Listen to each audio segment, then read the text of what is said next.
جب حضرت خدیجہ رضی اللہ تعالیٰ عنہا کی وفات ہو رہی تھی، آخری وقت تھا، پیغمبر صلی اللہ علیہ وسلم نے فرمایا خدیجہ ابھی تو نے جنت میں جانا ہے، اپنی سوکن کو بھی میرا سلام کہہ دینا۔ حضرت خدیجہ نے عرض کی یا رسول اللہ میری سوکن؟ الحمدللہ رب العالمین والصلاة والسلام علی سید الانبیاء والمرسلین۔ اللہ تعالیٰ نے قرآن مجید فرقان حمید میں ارشاد فرمایا، حضرت آسیہ رضی اللہ تعالیٰ عنہ پر فرعون نے، شوہر نے جب ظلم و ستم ڈھائے، حضرت آسیہ رضی اللہ تعالیٰ عنہ نے کیسے اپنے شوہر کے مظالم کو برداشت کیا۔ اللہ تعالیٰ نے ارشاد فرمایا رب ابن لی عندک بیتا فی الجنہ۔ فرعون نے حضرت آسیہ رضی اللہ تعالیٰ عنہ کو زمین پر لٹا دیا،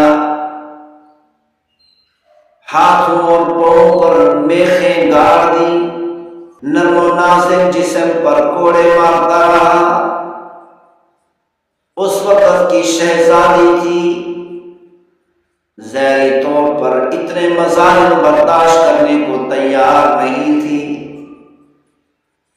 اپنے جسم سے بھی زیادہ، اپنی طاقت سے بھی بڑھ کر اپنے شوہر کے مظالم کو برداشت کیے۔ بالآخر فرعون نے حضرت آسیہ رضی اللہ تعالیٰ عنہ کو زمین پر لٹا دیا، ہاتھوں اور پاؤں پر میخیں گاڑ دی، اوپر سے بڑی چٹان بڑا پتھر گرانے لگا۔ تو حضرت آسیہ رضی اللہ تعالیٰ عنہ نے دیکھا کہ میں اتنے بڑے ظلم و تشدد کو برداشت نہیں کر سکوں گی، اتنا بڑا ظلم و تشدد برداشت کرنا میرے طاقت سے بڑھ کر ہے، میری طاقت سے زیادہ ہے، اتنا ظلم و تشدد کو برداشت کرنا میرے پاس میں نہیں، میری طاقت میں نہیں۔ تو حضرت آسیہ رضی اللہ تعالیٰ عنہ نے دونوں ہاتھ کھڑے کر دیے، اپنے پروردگار سے دعا مانگی رب ابن لی بیتا، رب ابن لی عندک بیتا فی الجنہ۔ اے میرے پروردگار، میں اتنے بڑے ظلم و تشدد کو برداشت نہیں کر سکتی، یہ میری طاقت سے زیادہ ہے، یہ میری وسعت سے زیادہ ہے۔ اے میرے پروردگار، میرے لیے اپنے پاس جنت میں گھر بنا دے اور میری روح کو قبض کر لے، اپنے پاس بلا لے۔ وَنَجِّنِي مِن فِرْعَوْنَ وَعَمَلِهِ وَنَجِّنِي مِنَ الْقَوْمِ الظَّالِمِينَ۔ اے میرے پروردگار، میں اتنے مظالم کو نہیں سہ سکتی، اتنے مظالم کو برداشت نہیں کر سکتی۔ اے میرے پروردگار، فرعون اور اس کی فوج کے ظلم و تشدد سے مجھے نجات عطا کر دے۔ وَنَجِّنِي مِنَ الْقَوْمِ الظَّالِمِينَ۔ اے میرے پروردگار، مجھے فرعون کے ظلم و تشدد سے، اس کی فوج کے ظلم و تشدد سے، اتنے بڑے ظالم قوم سے مجھے نجات عطا کر دے۔ حضرت آسیہ نے جیسے ہی دعا مانگی، ادھر سے فرعون نے بہت بڑا پتھر اوپر سے حضرت آسیہ کے اوپر گرایا۔ اس پتھر کے جسم تک پہنچنے سے پہلے اللہ تعالیٰ نے روح قبض کر لی۔ حضرت آسیہ نے فرعون جیسے اپنے شوہر کے ظلم و تشدد کو برداشت کیا، تحمل کیا اور صبر کیا۔ اللہ تعالیٰ نے حضرت آسیہ کو اتنا بڑا انعام عطا کیا، اتنا بڑا انعام عطا کیا کہ دنیا کی کسی عورت کو اتنا بڑا انعام نہیں ملا۔ فرعون کا ظلم و تشدد بھی زیادہ تھا، اللہ نے اسی مناسبت سے انعام جب حضرت خدیجہ رضی اللہ تعالیٰ عنہا کی وفات ہو رہی تھی، آخری وقت تھا، پیغمبر صلی اللہ علیہ وسلم نے فرمایا خدیجہ ابھی تو نے جنت میں جانا ہے، اپنی سوکن کو بھی میرا سلام کہہ دینا۔ حضرت خدیجہ نے عرض کی یا رسول اللہ میری سوکن؟ حضرت خدیجہ رضی اللہ تعالیٰ عنہا نے عرض کی یا رسول اللہ آپ نے پہلا نکاح تو مجھ سے کیا، مجھ سے پہلے تو آپ نے کسی سے نکاح نہیں کیا، تو میری سوکن کہاں سے آ گئی؟ اور میری زندگی میں بھی کسی سے نکاح نہیں کیا۔ پیغمبر صلی اللہ علیہ وسلم نے فرمایا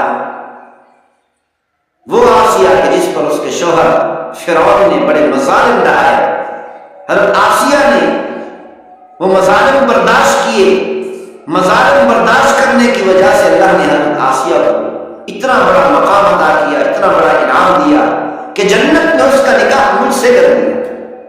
پیغمبر صلی اللہ علیہ وسلم نے ارشاد فرمایا جب شوہر سفر سے واپس آئے اس کو چاہیے کہ اپنی بیوی کے لیے کوئی ہدیہ لے کر آئے، تحفہ لے کر آئے۔ پیغمبر صلی اللہ علیہ وسلم نے ارشاد فرمایا تحفہ لازمی لے کر آئے، ہدیہ لازمی لے کر آئے، اگرچہ پتھر ہی کیوں نہ ہو، معمولی تحفہ کیوں نہ ہو۔ اسی طرح پیغمبر صلی اللہ علیہ وسلم نے ارشاد فرمایا جب شوہر گھر پہنچے، گھر میں داخل ہو، عورت کو چاہیے کہ دروازے پہ جا کر اپنے شوہر کا استقبال کیا کرے۔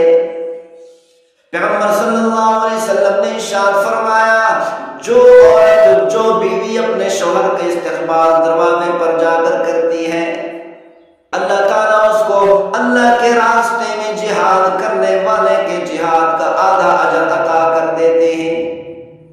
اس لیے ہر عورت کو چاہیے کہ جب شوہر گھر میں آئے آگے بڑھ کر شوہر کا استقبال کرے، مسکراتے ہوئے استقبال کرے۔ اسی طرح پیغمبر صلی اللہ علیہ وسلم نے ارشاد فرمایا